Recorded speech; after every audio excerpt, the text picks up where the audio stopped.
The story of the film that you are about to see is as follows. The film was photographed by Sergeant David Quaid during the march from Naboom to Mishinur. A search of the National Archives revealed that no other combat film of the unit exists.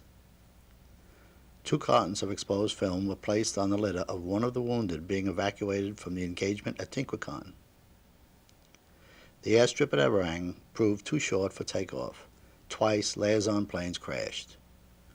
1 carton of film was thrown into a flooded ditch. The other probably rests with the wreckage of an L-5. Sergeant Dave Richardson of Yank Magazine landed at Everang, saw the carton, and redirected it to the chief signal officer in New Delhi. Some of the film was affected by immersion in the drainage ditch. Excerpts of this film have appeared in Victory at Sea, World at War, and World War II GI Diary.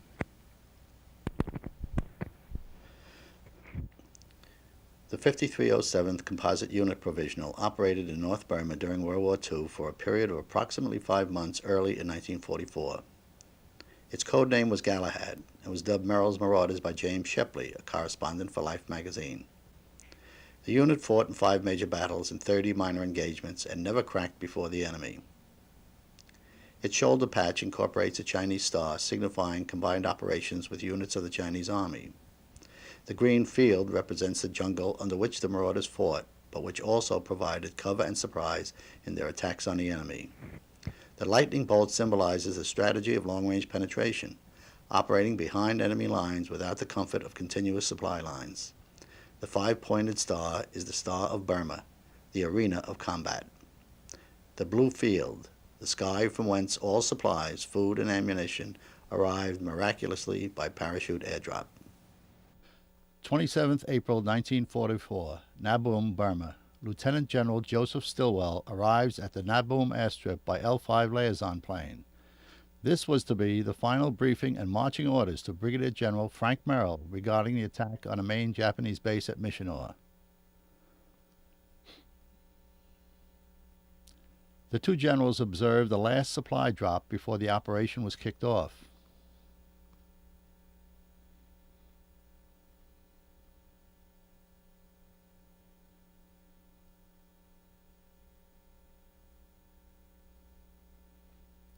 The marching order for the attack was the 3 understrength battalions of the 5307th, reinforced by the 88th and 150th Chinese regiments. 300 Kachin Rangers and 3 medical surgical teams would follow a trail to Mishinur over the 8,500-foot Kuman Mountains. The L-4 and L-5 liaison planes were the mules of the air, transporting essential personnel to remote areas, then evacuating wounded.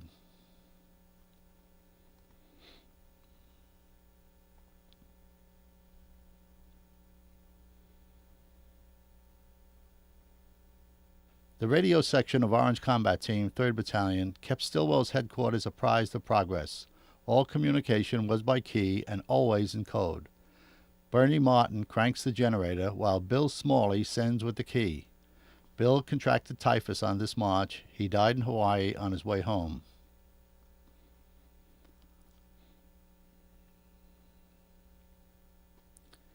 Incessant rain made the trail impassable.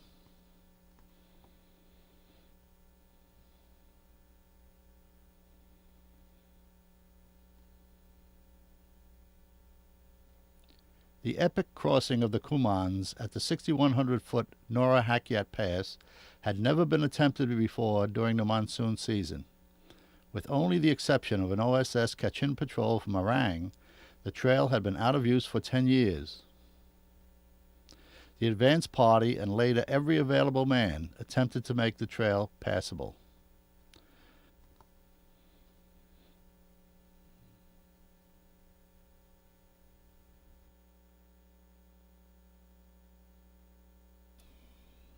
The 3rd Battalion lost 20 mules and 2 tons of irreplaceable supplies.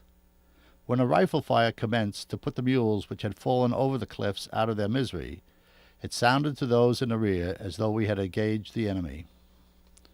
This mule just fell into some bamboo and could be hauled out.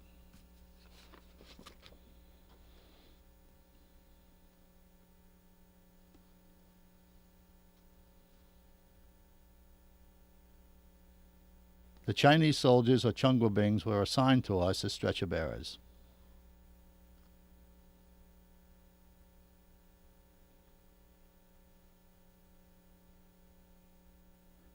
Each of us had to carry laboriously recovered gear previously borne by the dead mules. I carried a 60mm and an 81mm mortar shell until they were expended in an engagement further on. No one who crossed this pass those several days would ever forget the difficulty.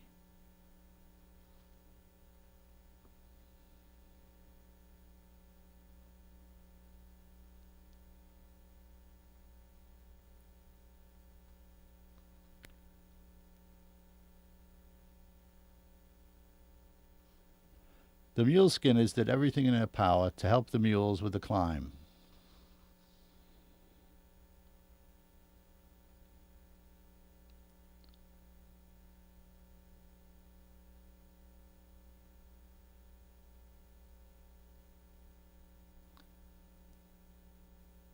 As can be seen, even the sure-footed mules could not negotiate the treacherous slopes. Each mule had to be unloaded and their burdens taken over by men.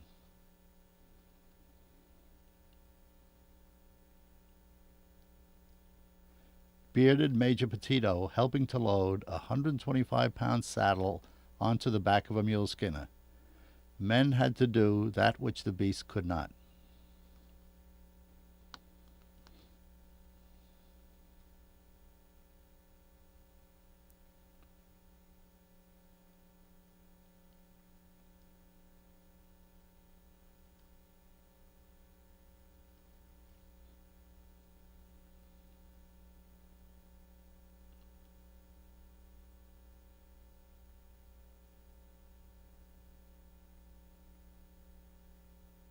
When we finally arrived at the summit, we were assured that the rest of the march would be all downhill.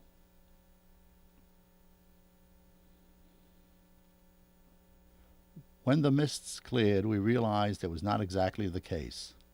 Ahead of us lay some of the most forbidding terrain that any troops have ever traversed or fought on. If anything, the next ranges were far worse than the mountains we had just crossed.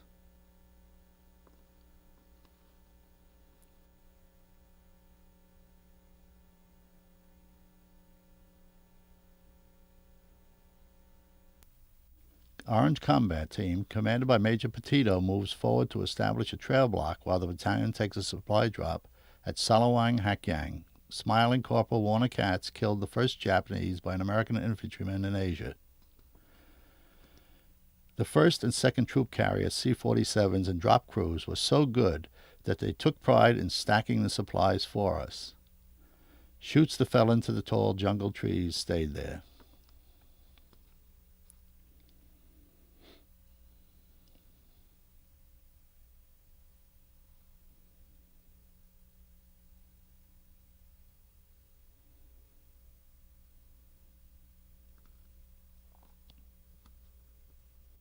The chutes were collected and with some silver rupees were left with the loyal Kachin villagers in payment for damage to their basha huts.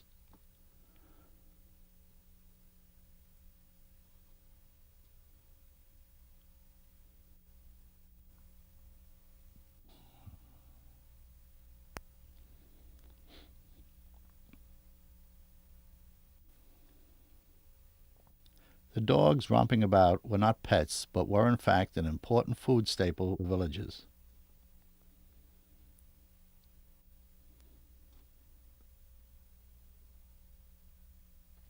After almost 500 miles of jungle trails and many battles, the worst, Napumga Hill, the unit was showing signs of extreme debilitation.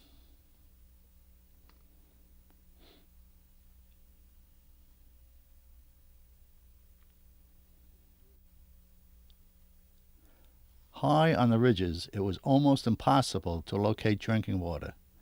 Down in the valleys, crossing the same stream 30 or more times a day, commonplace.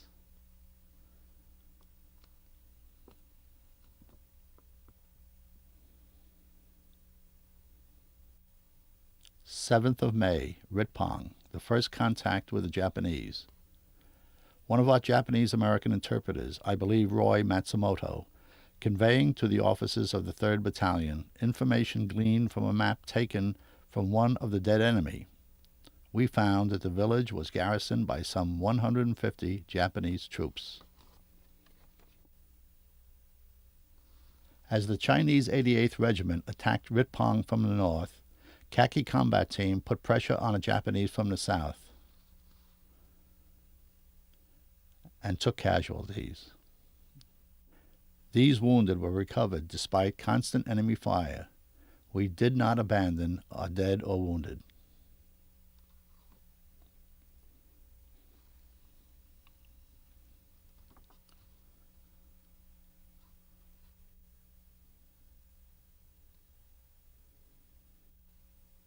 This airdrop parachute shelter was the Burma equivalent of a first-class medical facility.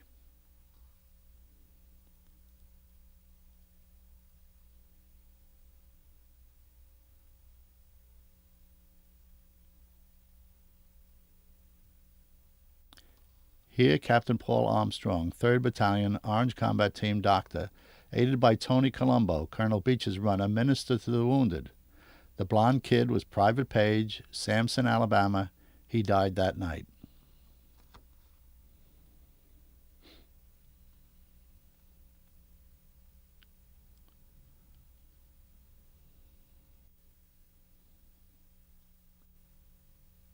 After a successful conclusion at Ritpong, 90 killed by the Chinese, 40 by the Americans, 3rd Battalion was sent on a feint toward the Japanese supply base at Nizapzup to enable 1st Battalion to make a dash for Missionor undetected.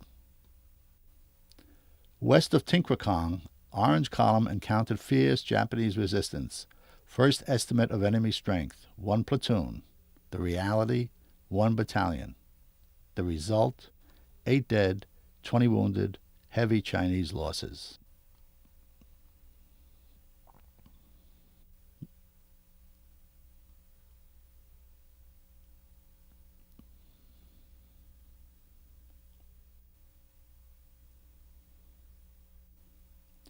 Near the point were the 60.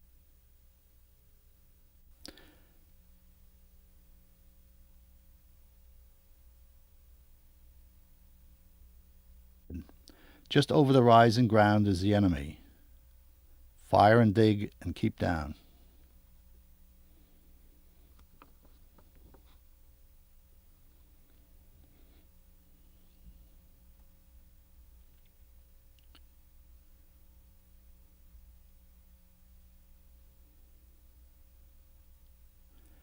Here is the very point of jungle combat. Lieutenant Colonel Beach, commander of the 3rd Battalion, is the second man in frame.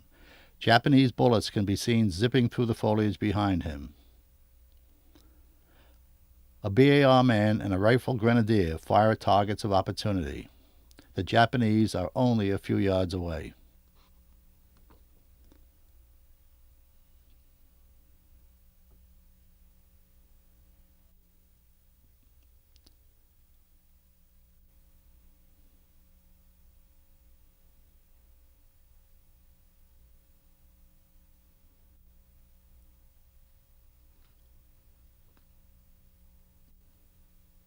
I said to Colonel Beach, "What are you doing here?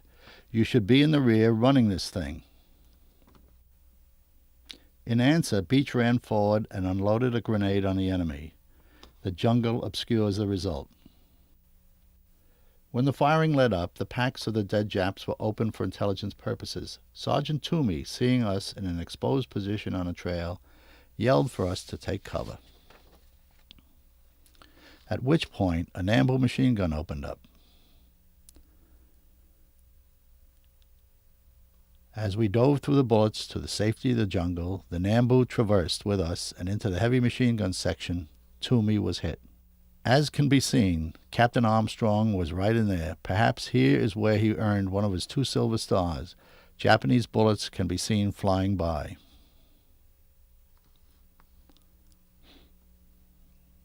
The burial of Sergeant Toomey. It is obvious, as Toomey is wrapped in his burial shroud, a poncho, that his comrades in a burial detail disapproved of the photography.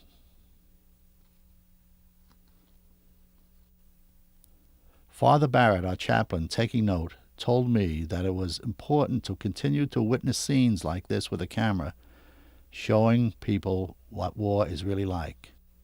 Father Barrett reads the burial service at the small gravesite for 8. Father Barrett died of Tsugamushi typhus at the 20th General Hospital, Lido, Assam. A dead Jap just in front of our position. A GI can barely be seen through the undergrowth. After pinning down a Japanese for 2 days, 3rd Battalion was ordered to break off contact and to follow the 1st to Missionor with all haste. 3rd Battalion Artillery covers the withdrawal with their 2 pack howitzers.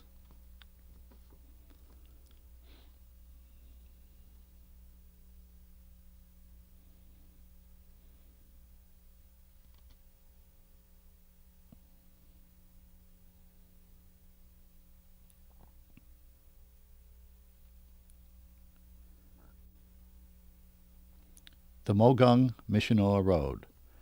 The wounded and the diseased walked. When malaria was contracted, a soldier was expected to, quotes, walk it out. 13 kilometers to Missionor. The horses and mules were dying on their feet from utter exhaustion.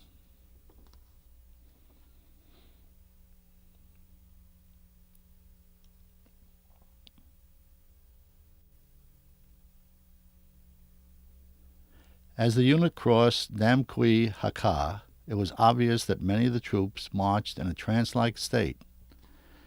Tsugamushi typhus, malaria, and malnutrition had done their work. 140 of these marauders would die in the coming weeks from typhus alone.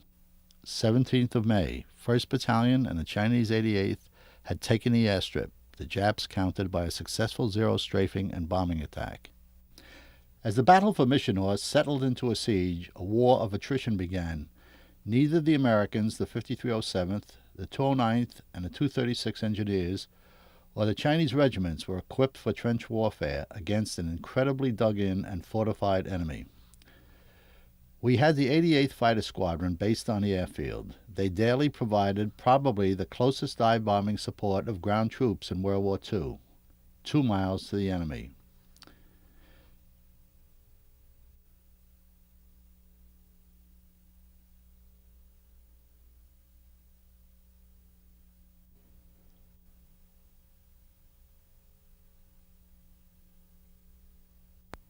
They flew P-40Fs, obsolete even then. They furnished close and dedicated support to hard-pressed Chinese and American attackers.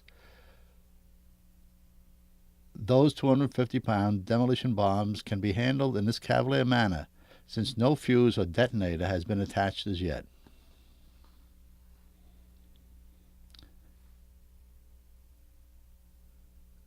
This mini-factory is an example of Yankee ingenuity. The demolition bombs, because of their thick steel shell, did not carry enough TNT to blow away the jungle and expose the hidden enemy. The 275-pound naval depth charges were fitted with a homemade set of sheet metal fins. The thin steel casing of the depth charge enabled several times more TNT to be packed within. The concussion was enormous.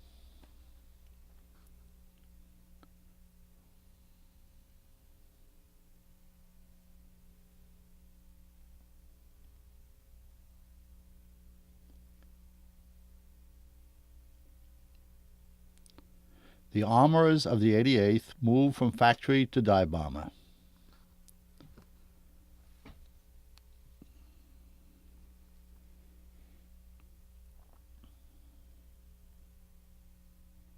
The hybrid bomb is placed on the bomb rack. 3 of the plane's 6 50 caliber machine guns are visible.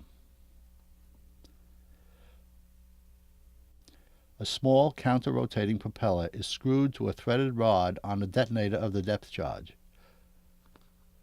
A wire fastened to the wing is passed through a hole in the propeller. When the bomb is dropped, the wire is pulled free, allowing the propeller to spin, arming the bomb.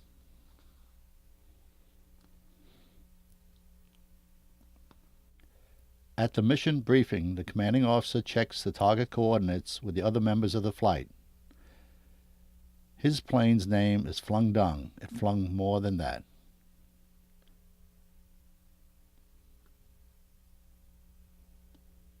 One of these pilots was shot down later on, fell into the hands of the Japanese, and was killed.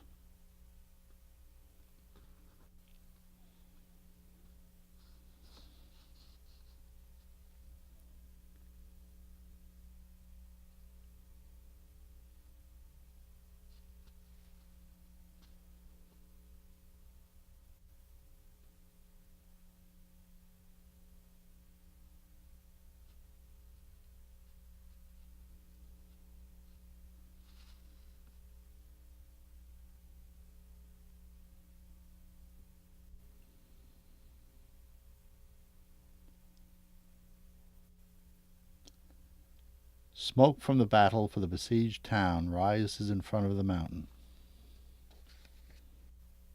These men are the remnants of the Chindit force which took Mogung, awaiting evacuation.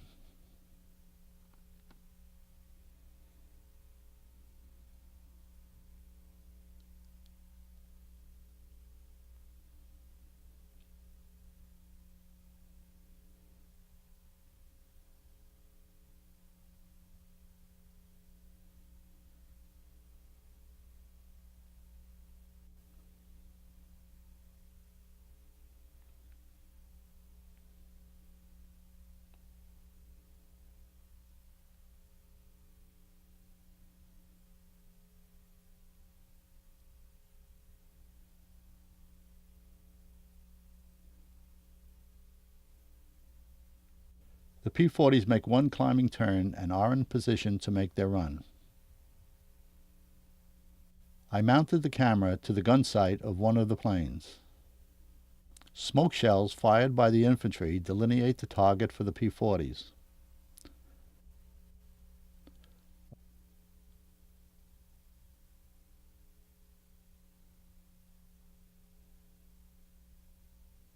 A 250-pound demolition bomb falls from the dive bomber and into the enemy bunker.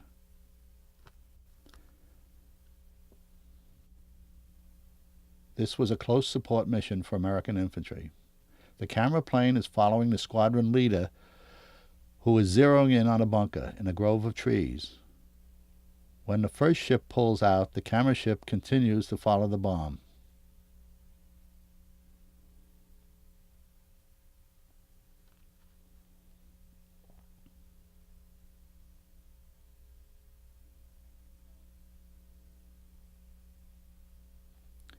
Before returning to the airstrip, a strafing run is made across the town. The Irrawaddy River is in the background.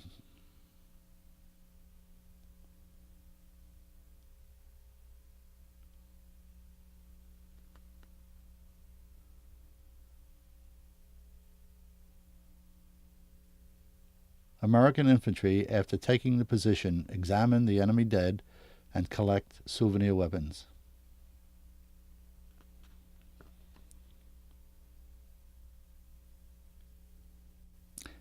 As the dive bombers return to base, there are now only 3. The camera plane was directly over the exploding bomb and barely got back to the field where it crashed. The pilot was safe.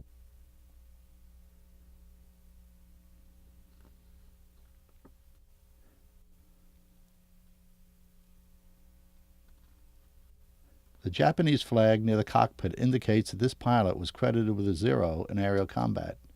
The crew chief and the pilot checked the airplane. First, it's gassed up and ammo replenished, and the aircraft is ready to go on another mission in support of the troops fighting at Missionor. These pilots had made so many dive-bombing missions, the only place left to keep score was on the tail.